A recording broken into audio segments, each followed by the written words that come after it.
Well, today's first impressions is something, well, more than a little bit different for so many reasons. We're looking at the Roden Opel Blitz bus.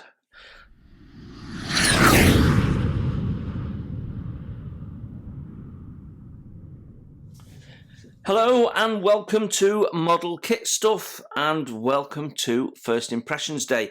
Yeah, we're looking at this. Now, this is a first for me for a number of reasons. I've never had a Roden kit before.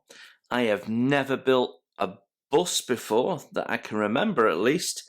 And I've certainly never built a Blitz Aero, so that's what this is. It's basically a bus on top of an Opel Blitz chassis. Now, this is a pre-war vehicle that Roden claim was used by both the Army and the Air Force in Germany during the Second World War. I don't know about that. I've not bought it to build it as a military vehicle. I've bought it to build it as a commercial vehicle. And what attracts me to this particular vehicle is this. And it's called Aero, and I guess this is inspired by an aircraft engine cowling, and I think it looks really, really nice. But it's not the only thing, as you'll see in a minute. So this is the a Roden kit.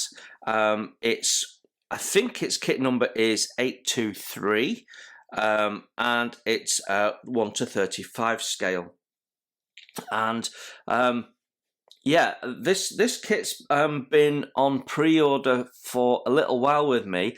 They released it and then it's been re-released. So I've been waiting for stock to come back in. The box is depicting a nice bit of artwork of the vehicle being driven through some mud patch in a field, where we've got some aircraft in the back there. So strangely, it's been painted in an army green for the Air Force. When we look at the rest of the box, we've got a little bit of history in multiple languages. Roden is a Ukrainian company, so it's Ukrainian first. The sides of the box pretty much are the same and copy what's on the top here. But then when you come to this side, we get a side profile of the bus with the two paint options. And you can see this great big fin at the back here. It's really, really cool. Also tells us it's made in Ukraine, gives us some contact details.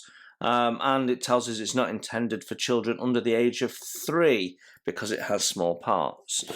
So let's have a look in the box. Now, Roden have a bit of a reputation. Like I say, I've never had a Roden kit before. I've sort of kept away, but I've seen lots of people building them. And when the subject comes along and you think, actually, nobody else does this. If I want this, I have to buy the Roden kit. Then you have to bite the bullet, and that's what I've done. And I'm hoping I'm going to be pleasantly surprised. Right, when we look in the box, my first observation is we've got a huge box for not a lot of kit. Look at all the space we've got in there. This box could be so much smaller, and that would be better for the kit. So I'm hoping we've not got any broken parts. So we've got one bag with all our plastic parts in, and then we've got a bag with our instructions in. So let's start with the instructions.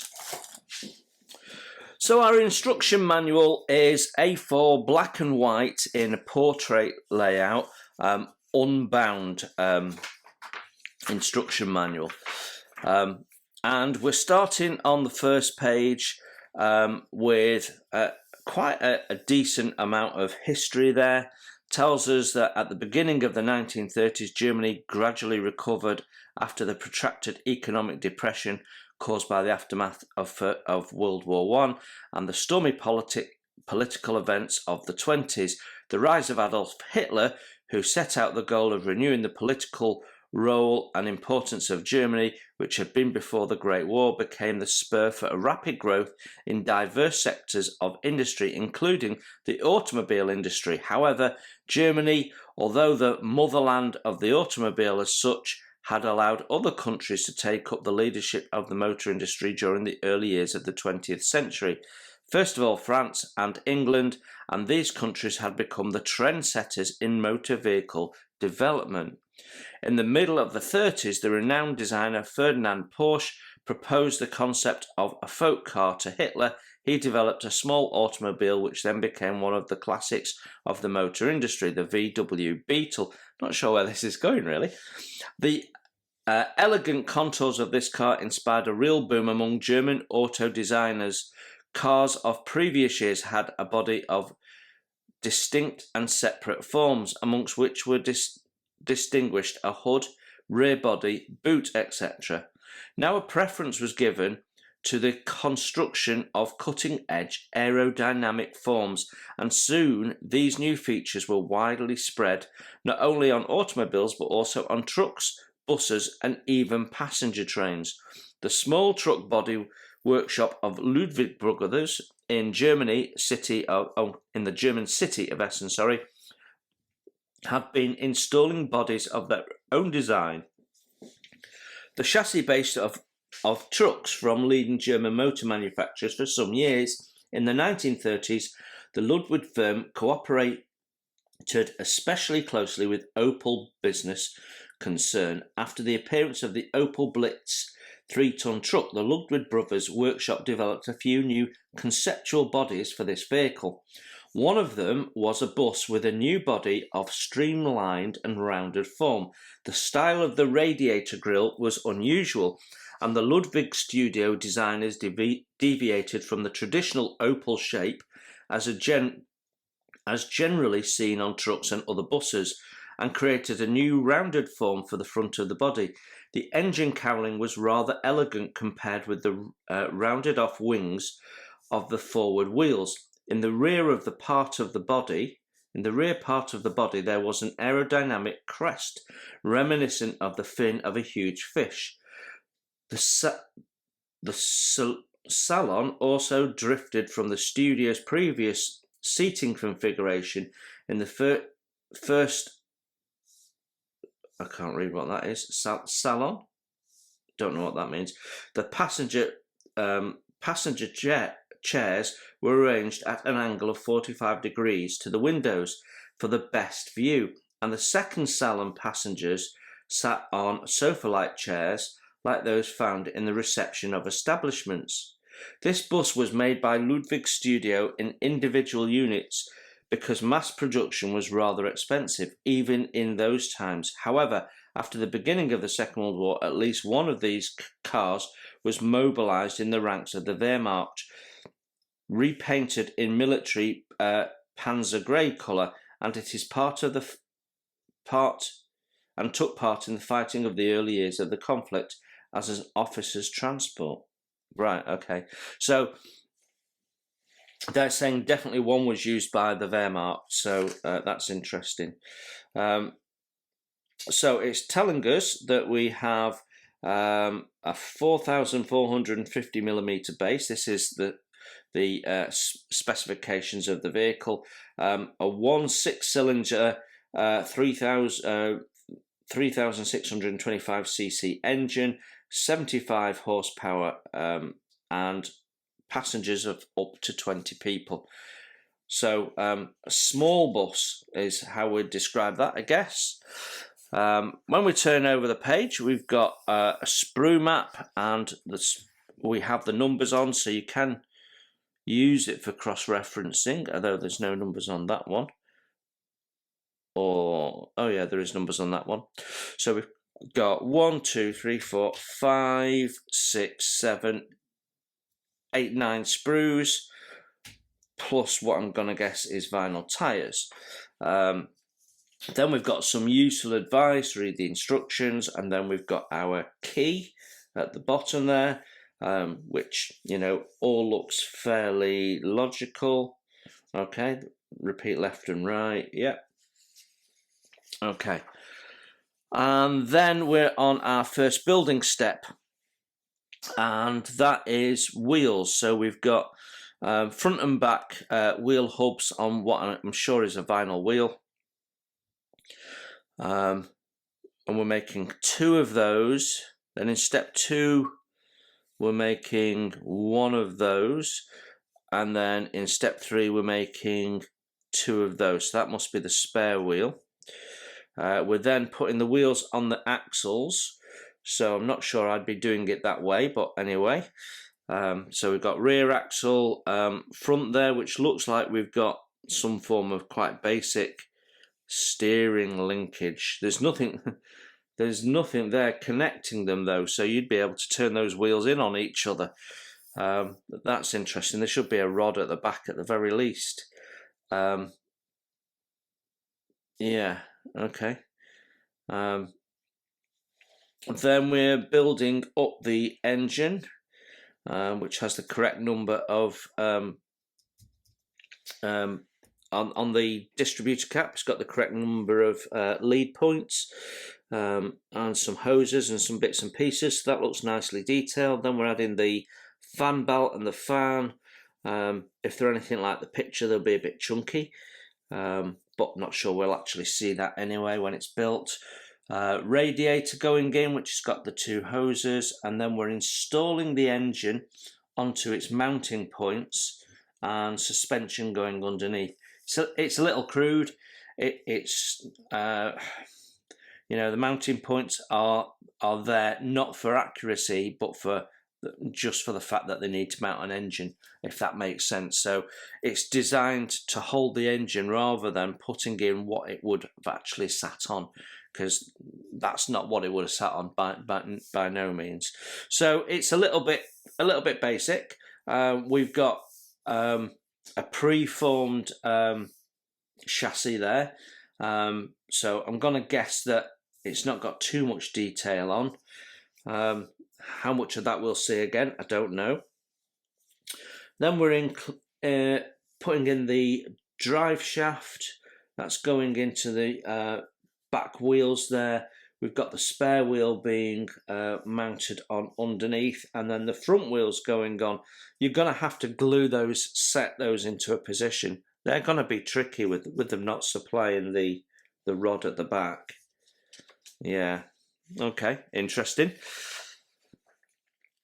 Step 10, and we're building up the dashboard firewall. We've got separate pedals. We've got a moulded in piece there, which is for the steering wheel, which makes that conical. Or I'm not actually sure. No, actually, that might just be mounting points for the dashboard, and we might be adding the steering wheel separately. I don't actually see that we're doing one. The flow of the instructions is a bit odd here because we're building that as a sub-assembly, and we're building the front of the sub-assembly, and then we're moving on to the interior of the bus, so we don't need those yet. So step 11, building up the front. We've got the separate bumper. You can see we've got all this. It's a nice shaped bumper. We've got the lamps going in, which we'll have to do something with because I don't want those covers on, and nor will I be adding that item there, which is strictly military. Yeah. Then we've got these. We're making 2 of these individual seats, and we've then in step 14 we're making that seat with a back. Step 13, that seat with a back. Then we're taking the base plate of the bus, the floor pan, and adding the wheel arches and what I'm guessing will be the steps. We're upside down here, so there must be 3 doors, then the big wheel arches. Then in step 16 we're installing these seats. Now, didn't they say they were angled at the windows, and these aren't? So this must be a military arrangement. So we're going to have to try and find some references to understand how these seats actually looked in a civilian vehicle. But we've got the gear stick, handbrake, 2 front seats, so driver and conductor, I guess, on a civilian. We've got the little grab handles for getting into the bus, so definitely 3 openings. Yeah, so you've got a gap there where you've got someone coming on the bus. So they talked about a Salon 1 and a Salon 2, so I'm guessing Salon 2 was at the back where the seats were arranged like a lounge, and then at the front you'd have the seats. They were angled so you get a better view of the window, so rather than being straight they were angled at the window, which meant you got less seats in but you got a better view.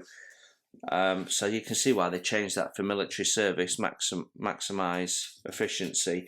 So yeah, we're gonna have to get some reference pictures, I think, but yeah, we've probably got what we need. We might have to do some scratch building, I don't know. But yeah, a fair few seats to build up there. Be interesting to see what the plastic parts look like. Okay, step 17, we're installing these parts that we built up earlier. And yeah, steering wheel on a basic shaft. Floor pan going in. And then step 18, we're building up the first bus side, so a complete side, separate door, separate glazing, and I can't tell what they are. Maybe light strips on the inside? I don't know. We'll have to look at the parts and see. So what is it? 4, 8 and 17G. Right, we'll have to try and remember that when we look at the plastic parts. Doors have got some interior handles on, and it's also telling us to put on what I'm guessing is some form of lamp on the outside. So that's interesting as well.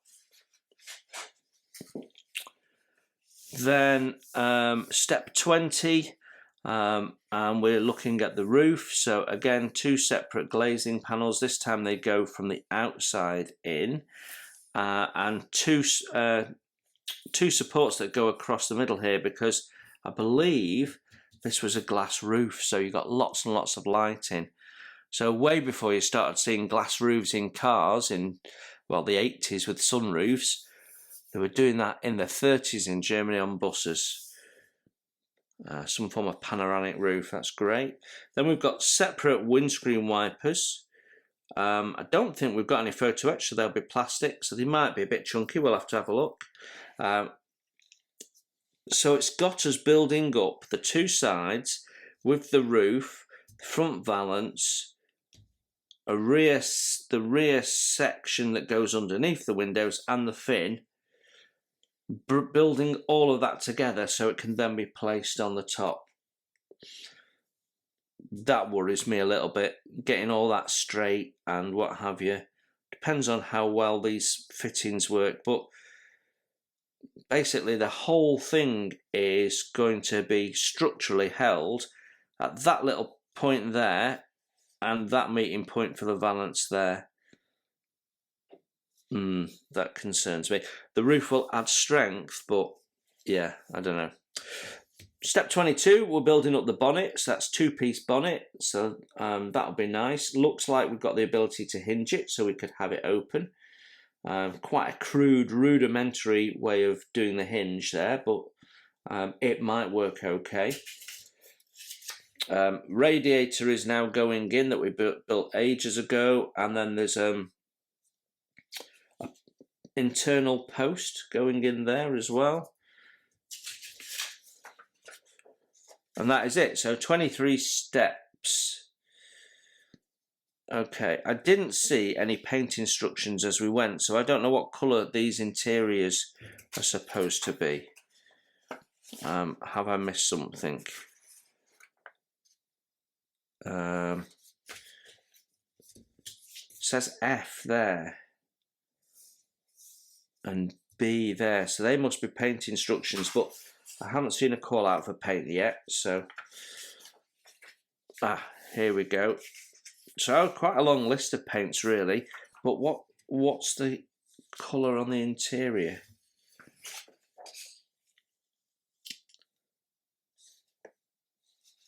That is not clear. Right, so I think we're going to have to do a little bit of research. I mean, as we want to do a non-military version, we're going to have to do that anyway. Yeah, they seem to have given you paint instructions for the smaller components, but not the... B for the floor pan. B for both sides of the floor pan. I'm hoping B's not black and they're just painting everything black. A for the seats. Yeah, B's black. A leather. Right, yeah. Gonna need to have a look at that.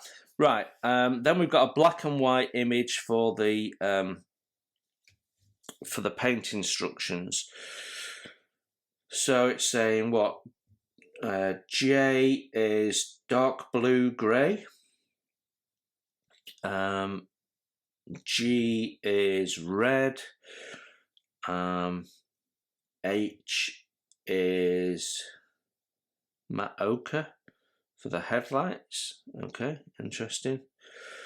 Right, okay.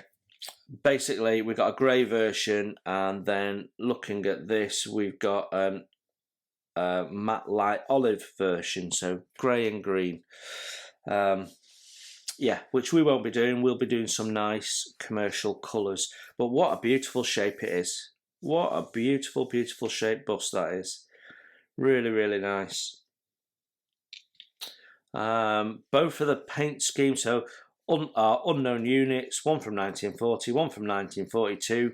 Quite frankly, check your references because they could have made that up, especially as they've only mentioned that definitely it was used by the Wehrmacht once. So definitely check your references. There's no they're talking about Vallejo as the paint system, so they do reference Vallejo paint numbers, which means you can cross-reference to your chosen paint system if you like.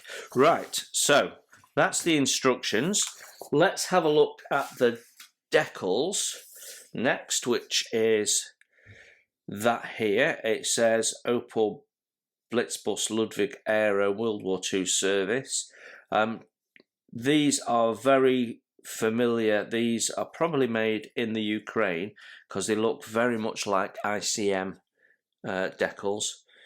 And what I can see is we've got a reasonable margin of decal film. And of course, because these are, you've got one military, one Air Force number plate and markings, I probably won't be using any of those, I wouldn't have thought. So I've just removed the plastic parts from the bag and everything is crowded into one bag, and I want to very carefully just take this apart because the clear parts are in the same bag and not wrapped separately. So that is bothering me immensely. So you can see the danger of putting all the parts together, that they're hooking around each other. Yeah, I will bag these up separately. I always keep my bags from my kits and then I can rebag them when I need to. So just lift these up. Right, so I've got a broken off clear part.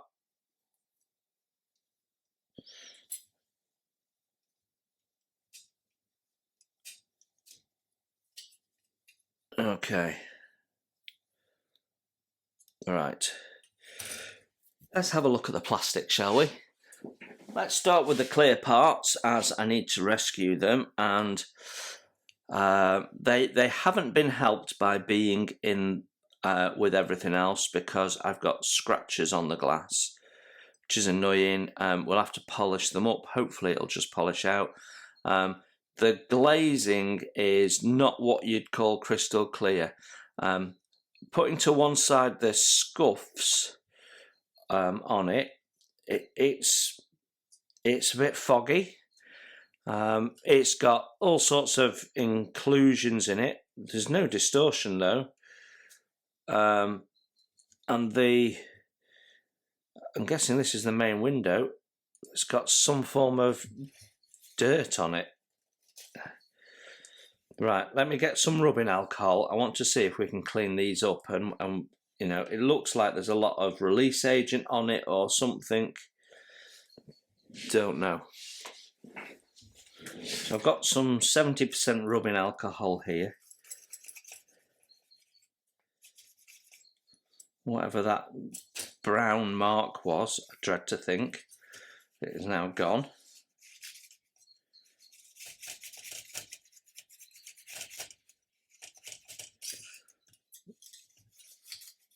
Yeah, I think there is like a release agent on the glass, which isn't helping with how clear it is.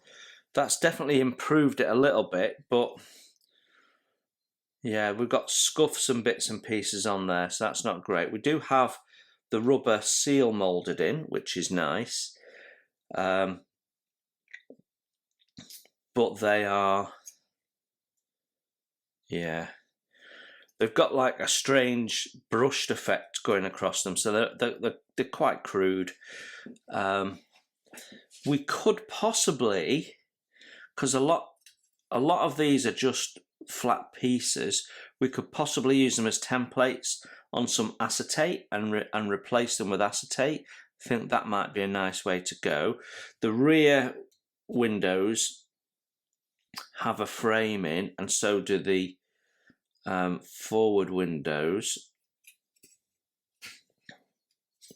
but all the others don't, so don't know what we could do about that. Whether we could make a frame would perhaps be tricky. We could perhaps put some white card on the inside of the plastic parts and then install the glazing. Don't know.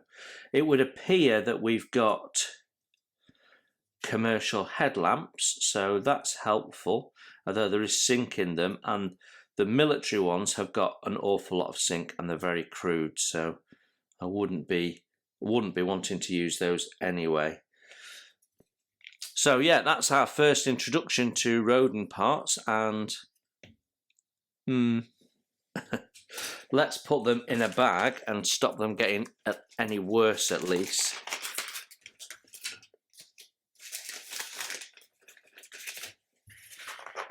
And this one that's broken can get wrapped in a bit of tissue.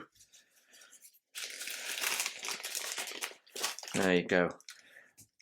I always recommend when you get a kit and everything's in one bag, once you get it, check that you've got everything, and as you rebox it, rebag it, which is what I'm doing here. And I think that preserves your kit. And if you sell the kit, you can always take it all out of the bag for the next user if you want to preserve your bags. So there we go. That is now nicely protected. Shame the manufacturer didn't do that. Okay, I'm going to do the sprues as they come to me from the pile. So this is sprue E, and we've got the radiator grille, which has got some texturing on, which looks okay. And then we've got the grille that goes on the front. So we've got the Opel Blitz logo, and let me just put my magnifying glasses on because I want to check whether we can do something. So it says Opel Blitz on it, and it's grooved in, so we can put some paint in there and highlight it, because the Opel Blitz would be in red inside that badge, and we want to be able to see it. There's quite a bit of flash, so you're going to have to carefully go in and scrape these individual grills clean, and the moulding is pretty crude actually. A lot of very fine sandpaper just to smooth it all out. It's lumpy and bumpy, and yeah. This is our fin. We've got quite a sizable seam on it, and then at the bottom piece here we've got some zinc, but nothing major. Steering wheel looks dreadful. It's thick and chunky and got sink in the middle. And that, I'm guessing that's our steering wheel shaft, which again is oversized. We won't be using that lamp anyway, but it's toy-like in its design. Handbrake again, pretty chunky rubbish, really. So this is our dashboard. Yeah, though, that is the front, and where we've got these mounting points, we've got huge amounts of sink. So this isn't a model for the beginner. And the hole for the steering wheel is there, and then we've got another countersunk something or other. I'm not quite sure what goes there. I wonder if it's the location point for the little dial that goes on there, possibly. Then I think this is the rear bumper, and actually that's not so bad. Again, the moulding's a bit lumpy. There's quite a bit of release oil on it. I'm rubbing it off with my fingers. But yeah, that painted up will look okay. And the grille at the back is nice and crisp and clean, doesn't need clean up. Then we've got the front valance, and we've got the trim moulded into it. Again, it's a bit lumpy and bumpy. The way that the tool's been cleaned has been a bit crude, and so the plastic looks a bit crude. We've got flash all over it, so some fairly careful clean up. These are our headlamps, and again they're fairly crude. They feel quite rough on the surface. It's lumpy and bumpy. So every part is going to need a full surface prep, as well as joining edges, clean up, and yeah, quite a bit of work in every part. It's like going back to my childhood. All stuff an experienced modeller can handle. Not something you particularly expect in the modern age of kits. So yeah, well, we'll talk in the roundup about that, but that's our first part. So we'll take some photos at the end of each sprue so you can get a closer look, then I'll bag them up, and we'll move on to the next one.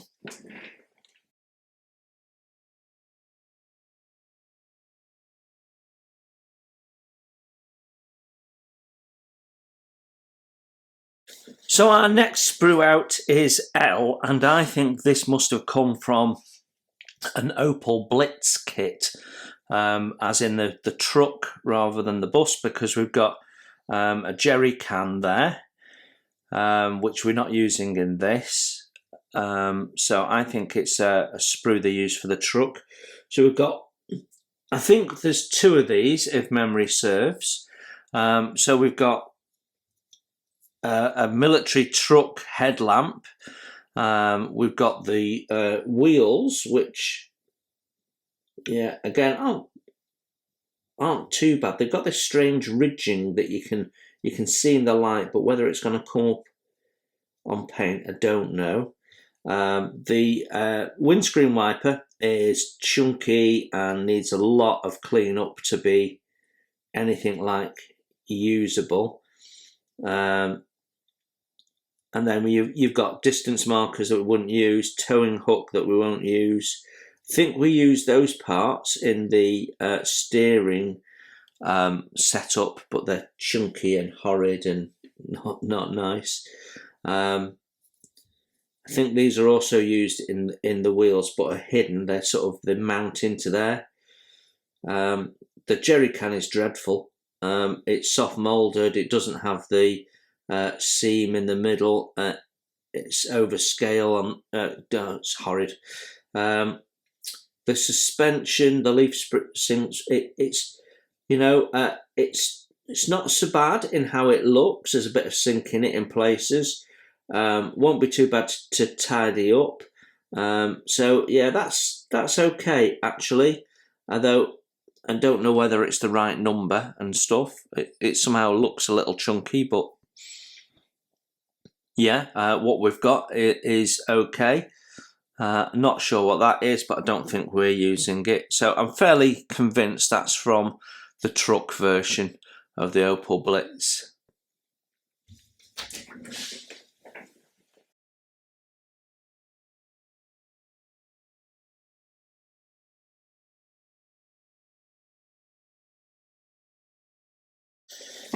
So our next sprue out is D, and we've got our we've got our seats on there in the main, with the legs for the seat, which the mould has misaligned, and so we've got huge seams and steps in all of these legs, which is going to create a lot of tidy up and reshaping of the parts. We've got texturing on the individual seats, but I'm not sure that that's deliberate. I think that's just rough tooling. We've got a bent part here. You can see the stress in the plastic. That's because it was all in one bag. So I'm not quite sure what that is, but we'll have to straighten that out. Shouldn't be a problem. The handles for the inside of the doors, they're big and chunky. We've got another windscreen wiper, again, big and chunky and no doubt over scale. I mean, you scaled that up 35 times. You know, that's not what it was like, I'm sure. The seats have no texturing at all, the main passenger seats. Some of them come with a nice little addition of huge amount of flash. But they're workable. It's all mainly clean-up issues, to be honest, other than the damage. So yeah, let me take a photo of those for you.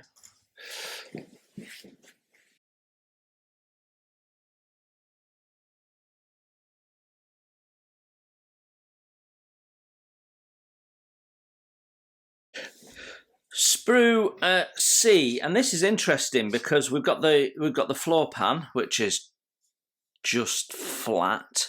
Ejector pins on the underside, so that's good. And we've got lots of location holes for all our seats and things, but otherwise is featureless. And then we've got our firewall, which includes some of the internal floor pan, but again is relatively featureless, other than we've got ejector pin marks on the internal surfaces that we'll have to sort, which is a pity. And then we've got the roof section, and I'm a bit surprised at it because I'm sure I saw a picture with this being a glass roof on a commercial vehicle and therefore see-through. So I don't know if I imagined it or I saw something else, or it's a different version maybe, but this is like a luggage compartment. Now we do have a couple of parts that go across there. I think one of them we've just seen and was bent. So yeah, it could be that's luggage, which is interesting. But we've got some rib detail on here which is raised, and not quite sure what these other little lumps are that we've got on there. It might make sense when we put the side parts on. Yeah, the moulding is a bit rough and ready, to be honest, but otherwise it's okay. Quite heavy sprue gates, and from an internal point of view we've got some lights there, though I suspect those are to accommodate the windscreen wiper location pins, so we probably want to be removing those along with these whopping great ejector pins. Again, more research needed on what this looks like.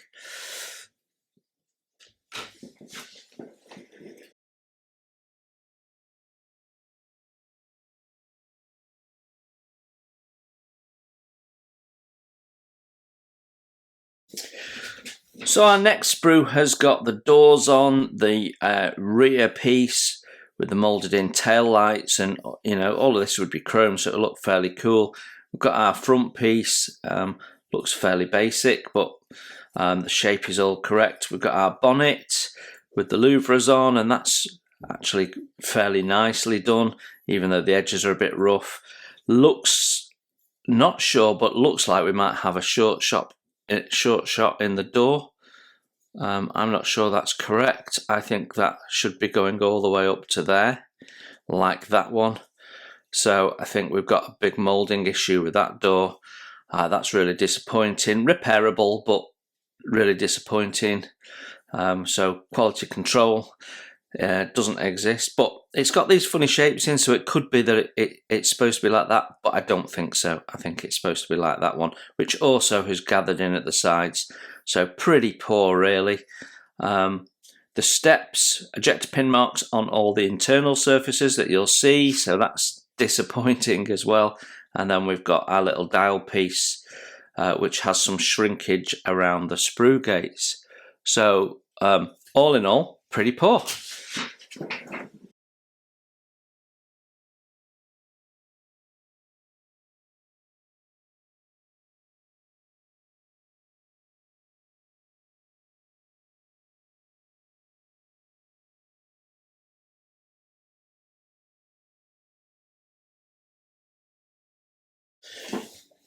Right, our next sprue is the two bus sides, and we've got a wheel arch here.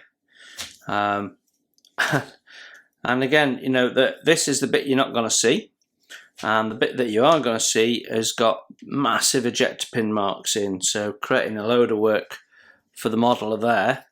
The bus sides, again, they're a bit... It just looks like the tool was cleaned up quite haphazardly, and I can see lots of scratch marks in it, and it is actually really rough texture, and that can only have come from the tool, I'm guessing. I can see release agent and stuff, so it's not like it's been sanded or something afterwards, but yeah, it's a little bit odd. I've not seen anything like that for a very long time, and certainly not this bad. I mean, you can hear that it's that rough. Very strange. Nothing that can't be sorted though. Quite a bit of flash in these upper windows here, on both of them, but you know, they've got the shape right, and that's the main thing. We've got some hinges there moulded on, so no doubt they'll mate with the doors. And we've got some of the trim there, which is also nice. But yeah, then when we look on the inside, we've got a few ejector pin marks, but there's no detail or anything. So, and there's nothing goes on the inside, I don't think. I can't remember what those are for though. But yeah, it needs dressing up somewhere. Lots and lots of research to find out what they were like inside. But yeah, I'll take a picture of that and show it you more close up.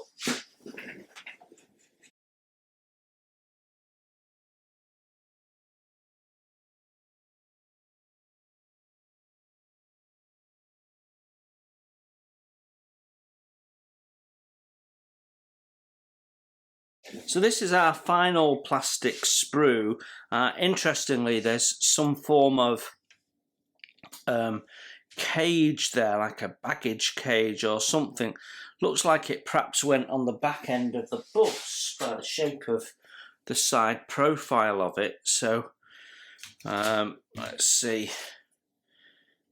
Yeah, I would reckon that's sat on the back edge of the bus, maybe.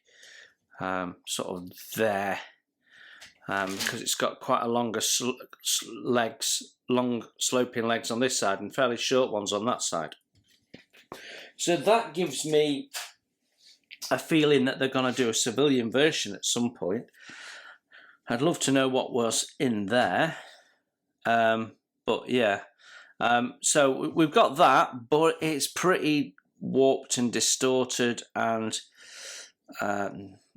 probably not really usable, but you can use it as a template for making your own out of some brass rod and a little bit of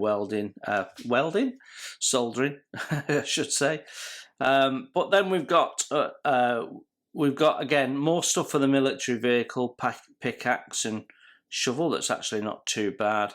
Then we've got some engine components. We've got the two main halves of the block there, the fan, the timing belt, all sorts of other bits and pieces, manifold and the like, drive shaft, exhaust pipe, another steering wheel, this time much better than the one that we saw last time, so nowhere near as chunky, so I think that's the one I would be using in this. And then we've got the axles. I nearly forgot what they were called then. We've got the axles, I'm not quite sure what that rod's for, and then of course we've got the chassis, and the chassis has a fair amount of sink in it and some heavy seam. It's big and chunky. It's exactly what I was hoping it wouldn't be, to be honest. What that is, that's part way through the plastic, so that's some foreign object debris that was in the tool when the tool was brought together and the plastic was injected in, because it's trapped in the plastic. Wow. That's well, yeah, not great, is it? Whatever that is. So, yeah, it's a bit rough and ready.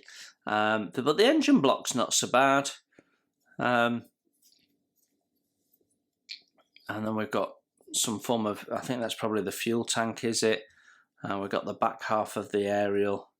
So, yeah, it's all there, I think, is what we can say.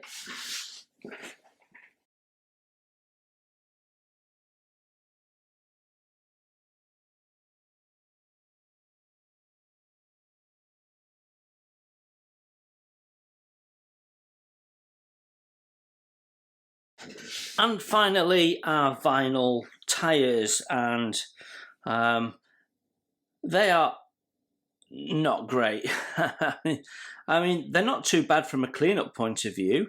There's very little in the way of seam on them, but there's the pattern seems a little odd. There's got this big raised strip in the middle. Not quite sure what that is. And there's no sidewall writing or anything like that, but they're fairly crisply done. But I do have issues with one or two of them where we've got little pinches in the moulding where it's not moulded so well. I think there's one that's quite bad that would have to go on the spare wheel, I think, to hide it. The others not so bad. They're okay, they're usable. You might want to do some sanding down yourself. Yeah, well, that's it. That completes our parts.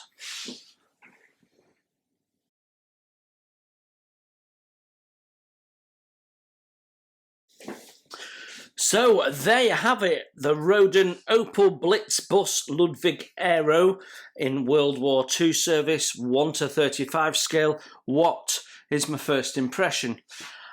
Well, let's just break this down as I tend to do these days.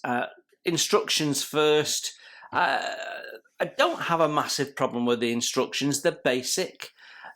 They're simple, but they're easy to follow. There's no written instructions and things like that, but that takes up lots of space, especially when they're selling in multiple markets and need to cover off all those languages. So I don't have a problem with pictures only. I have a little bit of an issue with the flow in places and how clear they are in places, but all in all, instructions not so bad. Decals, again, they're okay. They're certainly not the best you can get, but I've certainly seen worse. You know, they're not thick, chunky, horrible things like Tamiya ones, but at the same time, they're not crisp and beautiful with no margin and that sort of stuff. So, yeah, middle of the road decals. The plastic kit itself, that's where I've got a bit of a problem. Just to build this straight out of the box, is going to take a lot of time and effort. There's a lot of cleanup to do, and it's not just your scraping seams and getting rid of your sprue gates. It's surface tidying up and polishing the plastic surfaces. If the fit is as good as the moulding, then you've got a major piece of work to get this together, I think. It's very reminiscent, in my mind, of Italeri kits from the 1970s.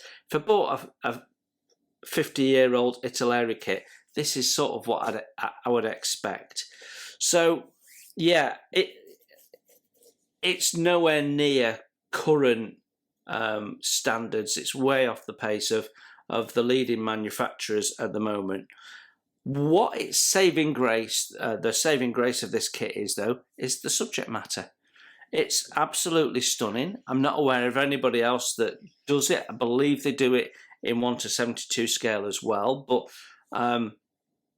yeah, it's absolutely stunning. And if you go into it with your eyes wide open and know this is going to be a bit of a slog just to get the thing together, and you're going to have to do a lot of preparation work and a lot of research and probably a lot of scratch building, especially if you want to convert it to a commercial civilian vehicle like I want to do, then yeah, I think you know, it's not a problem. It becomes a fun project because you know what you're getting into. So yeah, I'm looking forward to building it and seeing it goes. Like I said at the start of the video, not had a Roden kit before, have heard a lot of things, and a lot of the things I've heard I've just seen and experienced in thumbing through the box. But the proof is in the building and you know, how well it goes together and how much fun you get from building it. And sometimes those kits that are a bit tricky to put together and give you a challenge, they're the ones that are much more fun than the ones where you just snip the parts off and stick it together almost like a jigsaw puzzle, and you've built it dead quick and job's done. And yeah, it looks very nice, but there's some lack of satisfaction from something that goes together too easily. Or at least in my view, I sometimes like that little challenge. I like the little problem to solve. So yeah, all in all, it's not a kit for the faint-hearted. It's not a kit for people who've only ever built Tamiya before. This is going to challenge some of your modelling skills. And from that point of view, it's probably going to be a lot of fun. So you now know what's in the box and what to expect. I hope that was useful. And you enjoyed the video. Thank you very much for joining me. You enjoy your modelling, and I will see you very soon. Bye for now. Hi, and thanks for watching. You can support the channel by hitting the like button, and if you haven't subscribed, please consider the subscribe button and the notifications bell so you don't miss any content that I put out. Model Kit Stuff is a self-funded channel, and I don't do membership or Patreon or buy me a coffee. So if you'd like to further donate to the channel and ensure the cameras keep rolling and the content keeps coming, then you can consider making a donation through my PayPal.